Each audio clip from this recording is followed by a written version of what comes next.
Hey there, my name's Abigail. I'm 32 years old. 5 years ago, I gave birth to my beautiful daughter, Lucy, who has been the light of my life. Unfortunately, my mother-in-law tried on many occasions to steal Lucy out of my life, and today I want to tell you all about it. I'll begin by telling you a little about my husband, Corey, first. Corey and I met at college. We were part of the same friend group and began dating after being friends for a year. Corey is the perfect man for me. He understands me in a way no one in my life ever has, which is why I was so quick to say yes to him after he proposed to me at our graduation. It is also the reason why I put up with his mother, Janice, for so long. Anyway, even though Corey and I got engaged straight out of college, we waited for another 2 years before we got married. At that time, we decided to get more acquainted with each other's families and focus on our careers. During that time, I got to know a lot about Janice. Janice had a huge complex, to put it very lightly. She was all over me initially.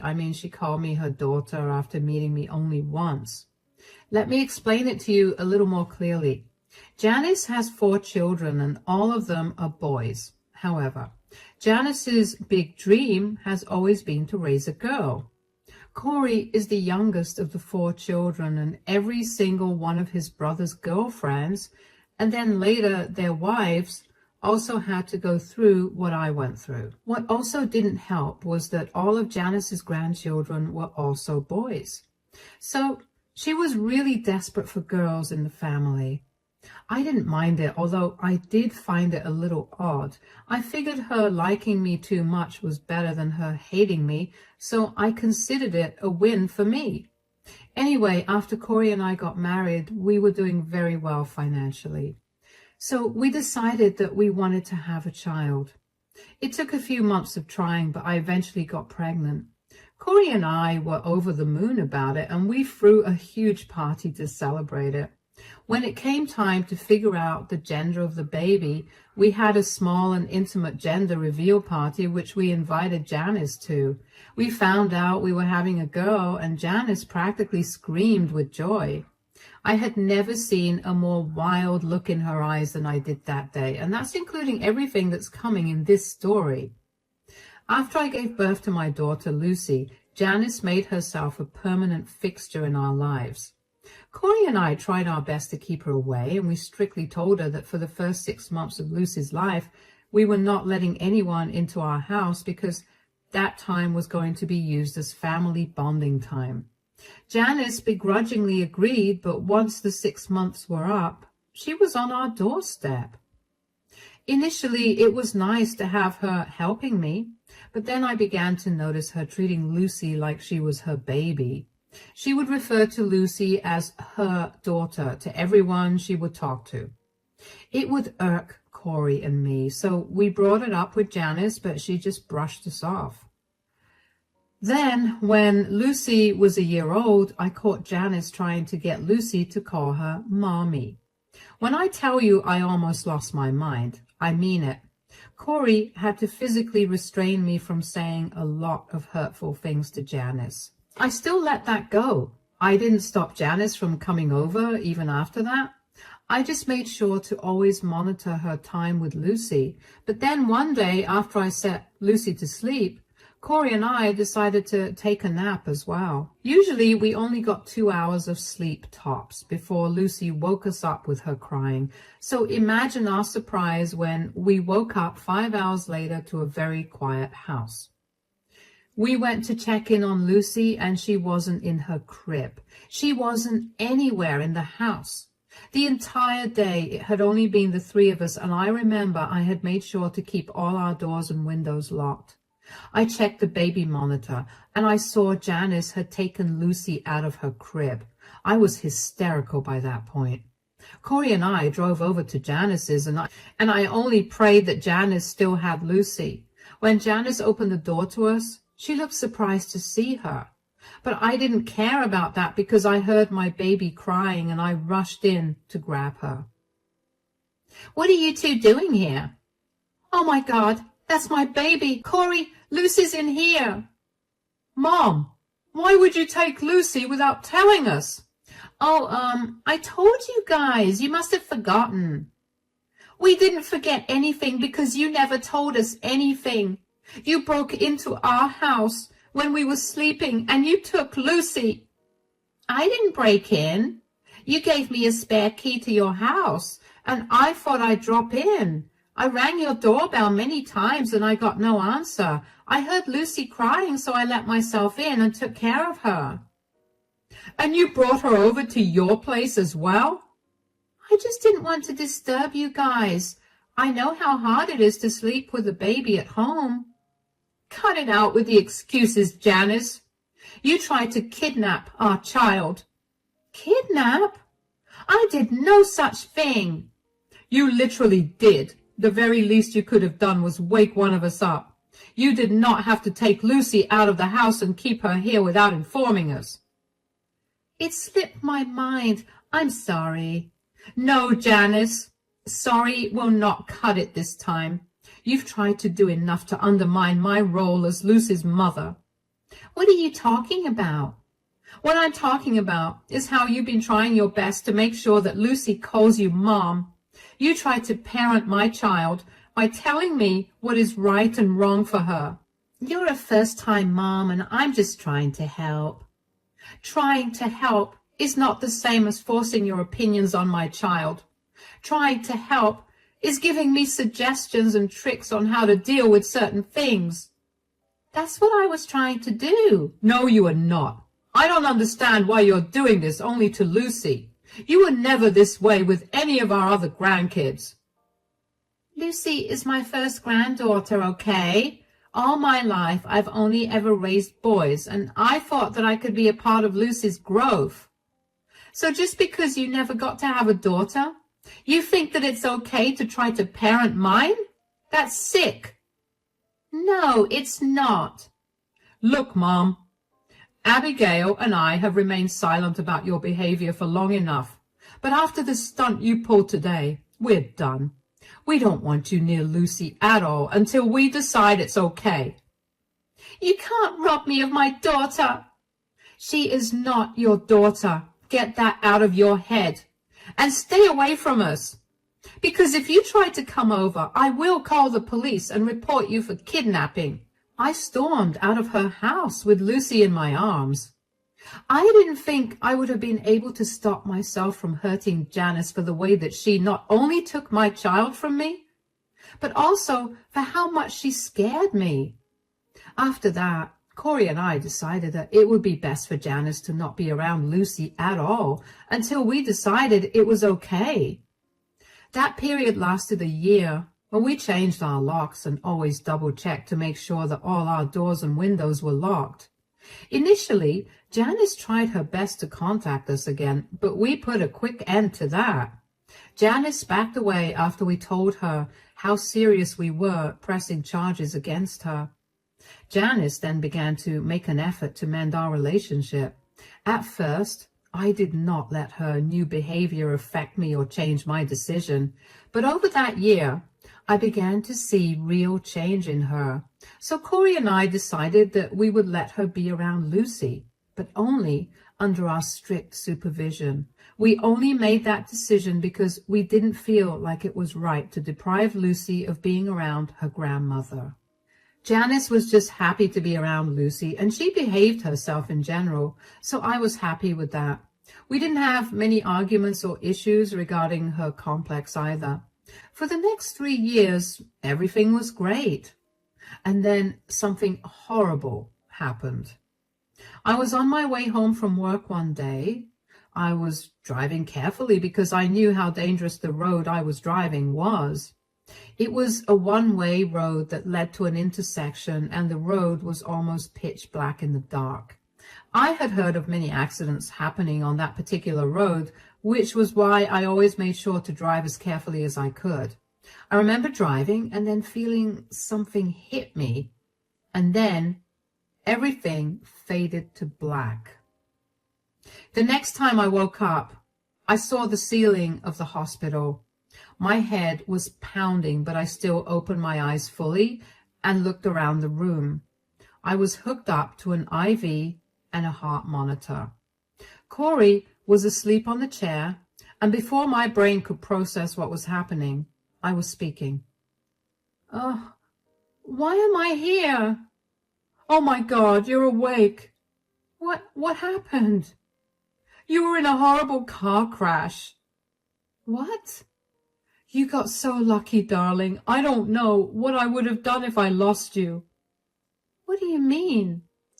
"Some drunk driver sped through a red light and totaled your car. You got lucky that they hit the passenger side of the car and you only escaped with a few bruises and a broken arm." "Oh my God. Is the other driver okay?" "No, they lost their life on impact." "Oh, wow." "Yeah, I was not kidding when I said that you got lucky. I'm so glad you're alive." "Me too. How long was I out for?" "It's been a day. You got hit on the head real good, but thankfully, it only knocked you out. You don't have any brain injuries. Your body just needed rest from the shock. But if the impact on your head was any more than, hey, don't think about that. I'm here and I'm alive. I avoided all the dangerous aspects of that car crash and I'm okay. Thinking of the what ifs will not change our reality, a reality we're grateful for." "You're right. I'm so glad you're alive. You have no idea how panicked I was when I got the call that you were being rushed to the hospital." "I can't imagine what you must have gone through. You were so strong. I'm sorry that I put you through all of this." "You have nothing to apologize for, so don't." "All right, darling. Where's Lucy, by the way? How is she? Is she okay?" "Yes, Lucy's okay. I gave her a general rundown of what happened, but I didn't mention anything about how you almost, didn't make it. She was scared, but I assured her that you were fine. I just got off the phone with her before you woke up." "Okay, that's good. I don't want her worrying about anything. Where is she?" "She's staying with Mom. She didn't want to go there because she wanted to be by your side, but I didn't know what you'd look like. I mean, if you looked too beat up, Lucy would have been hysterical, and I didn't think I'd be able to handle that." "You did good, darling. Thank you so much for taking care of everything." "Hush. You also don't have to thank me for doing my duties as a father." "I know, but I also know that handling all of that while freaking out about me was also not an easy thing to do." "You're right, but at least you'll get discharged tomorrow, so Lucy will be coming here to meet you, and we can all go home together." "All right. That's something to look forward to." "Yes. So why don't you get some rest now? I'll go get the doctor to make sure you're completely fine." "Yeah, okay." I couldn't believe that I was in a near-fatal car crash. I couldn't help but feel terrified about the fact that I almost made Corey a widower and almost left Lucy without a mother. I tried my best to put my thoughts out of my mind so I could rest properly without hurting myself. Corey stayed by my side all day and refused to let go of my hand unless absolutely necessary. That night was the longest night I'd ever spent because my thoughts would not stop spiraling. I finally managed to fall asleep as the excitement of seeing Lucy helped calm me down. The next morning I got discharged and Corey walked in with Lucy. Lucy ran into my arms and began hysterically sobbing while hugging me very tightly. She was gasping for breath and crying, and that worried me a lot. I calmed her down as much as I could before pulling her apart from me a little and asking her what was wrong. "Sweetie, what happened? Why are you crying? Look, Mommy's completely fine." "I thought you were going to die." "What? Why? Daddy told you that Mommy was fine, right?" "Yes, but that's not what Nana said." "What do you mean, sweetie?" "Nana said that you almost died in the car crash." "Okay, but Mommy's fine now. There's no need to cry, sweetie. I only have a broken arm, but look, you can draw all over my cast." "Yeah, but Nana said she wished that you died in the car crash." "What? Why would she say that?" "She kept telling me that. I got so scared, Mommy. I thought you were going to die. Sweetie, I'm not going to die. I'm fully alive. Here, touch my heart. Can you feel the heartbeat? Yes. That means I'm alive, okay? But what about what Nana said? Nana was just being mean. I don't know why she did that, but whatever she said didn't happen. But what if it does happen? Well, it might happen, but it won't happen for a very, very long time. I promise you that I'll be safe and I'll be with you for a very long time.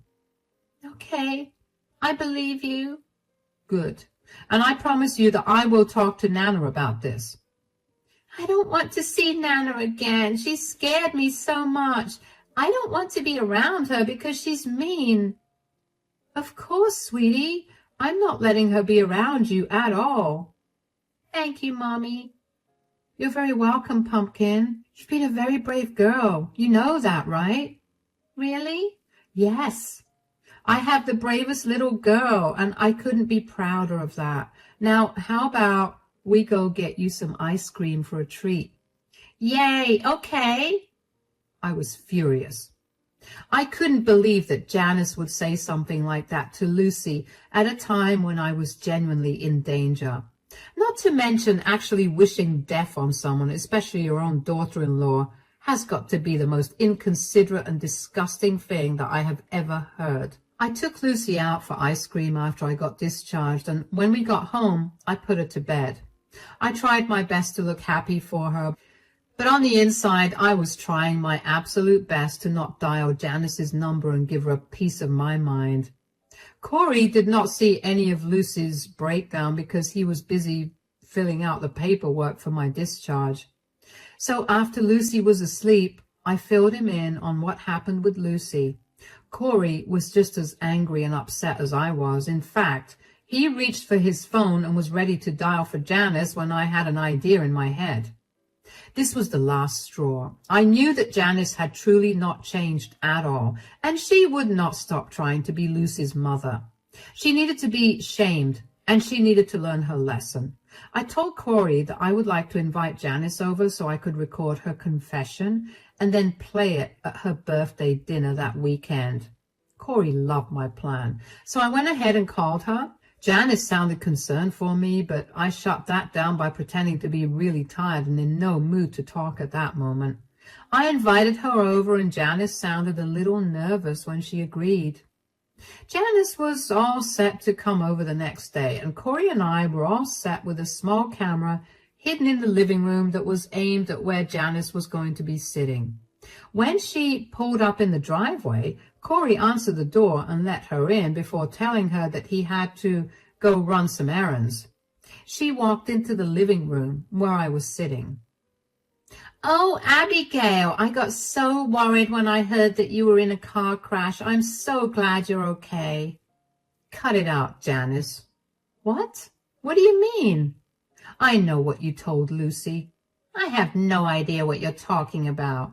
Oh, really? Then let me refresh your memory. You told Lucy that you wished the car crash had killed me. Why did you say that? I didn't. Don't even try to deny it. Do you even know how much you scared Lucy? You don't know how heartbreaking it was to hear her beg me not to die. Why would you say something as morbid as that to a 5-year-old? It was not morbid either. So you did say it then? Oh, for heaven's sake, yes. Yes, I did. But I didn't mean to scare Lucy. What did you possibly think would happen when you told a child that you wished her mother would have died? I was just preparing her for the worst-case scenario. I didn't think you'd actually die, but if you did, I didn't want it to come as a shock to Lucy. So you told her that you wished I died? Fine, maybe I did wish that. But both you and I know that you're a horrible mother. What does that have to do with this? I never got to raise a daughter. You know that. All I asked was that you let me take care of Lucy sometimes, but you never let that happen. In fact, you kept her away from me for a whole year. That's because you tried to get my daughter to call you Mom. You tried to parent her. And when I tried to tell you to stop, you took Lucy home with you without letting either Corey or I know. You wouldn't let me be there in Lucy's life the way I wanted to. So you hoped that I wouldn't survive the car crash because you wanted to be a mother to Lucy? Do you think a good mother would talk to a child that way? And what makes you think that Corey would let you be anywhere near you after I died? My last wish would have been to never let Lucy near you. This is why I hope you didn't make it. You're so selfish and you only care about your needs. What about me? What about how I feel? Why is it so hard for you to understand that I wanted a girl child? You could just let me live my dream out a little. You have a lot of issues that you need to sort out. Don't project them onto me or Lucy. I don't have any issues. The only person with issues is you. You can't seem to show any empathy towards another woman. That is a value that I desperately wanted to teach Lucy. She deserves a better mother than you.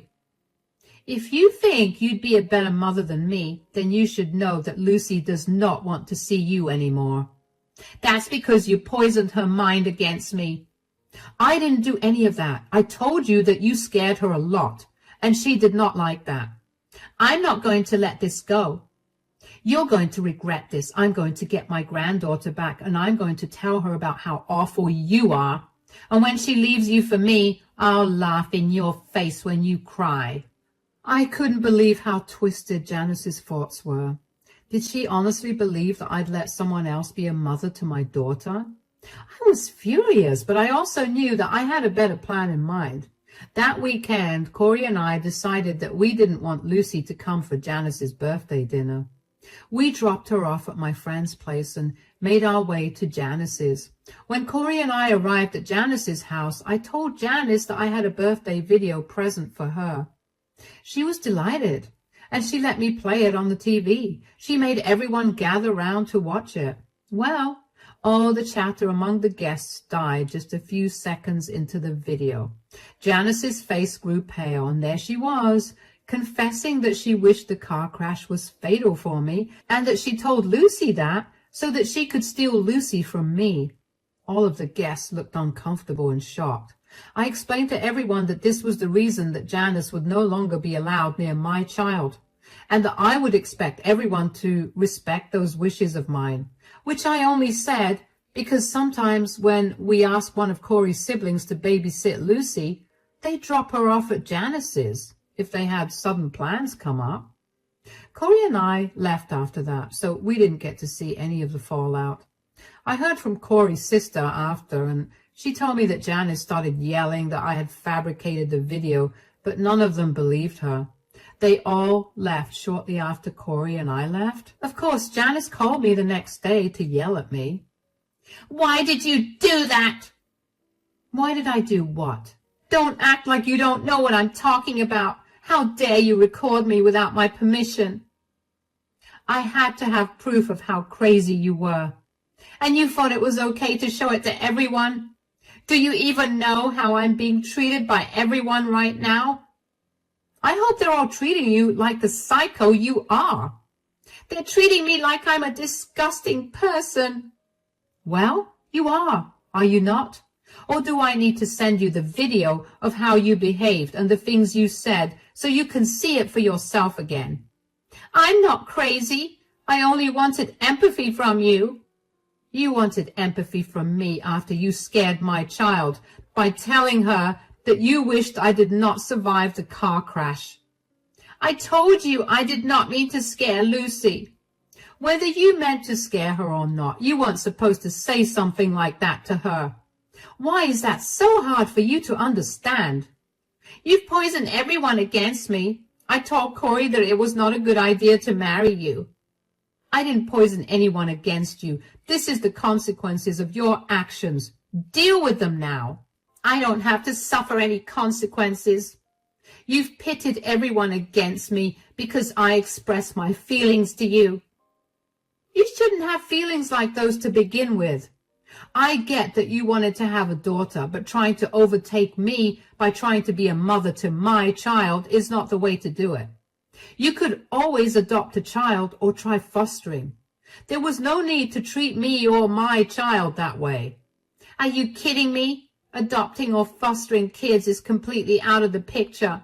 I want to raise a daughter that has my blood in her, not some stranger's kid.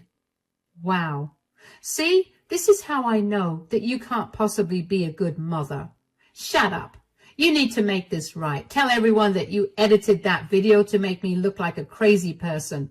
All my kids have stopped talking to me. I can't look after my other grandkids, and it's all your fault. I didn't do anything to that video at all. I have no reason to lie. They're not talking to you because they're disgusted by your behavior, and they don't want their children to see that and think that it's okay. You need to sit down with yourself, see why you feel the way you feel, and start changing things. Once you become a better person, maybe then your family will get back to you. Until then, stay out of my family's life. Why, you... I hung up the phone on Janice. I could not be bothered to listen to any more of her reasons for her innocence. How she could not see why what she did was messed up was beyond me. It was not my duty to teach her why what she did was wrong. She was older than me. She had so much more intellect and life experience than I did. Gosh. Anyway, Janice was telling the truth about being cut off by the rest of the family. No one wanted to be associated with her after they watched the video. A lot of them reached out to me again and told me about how they were completely on my side. Corey's siblings apologized for Janice's behavior because I guess they felt some amount of guilt for their mother's behavior.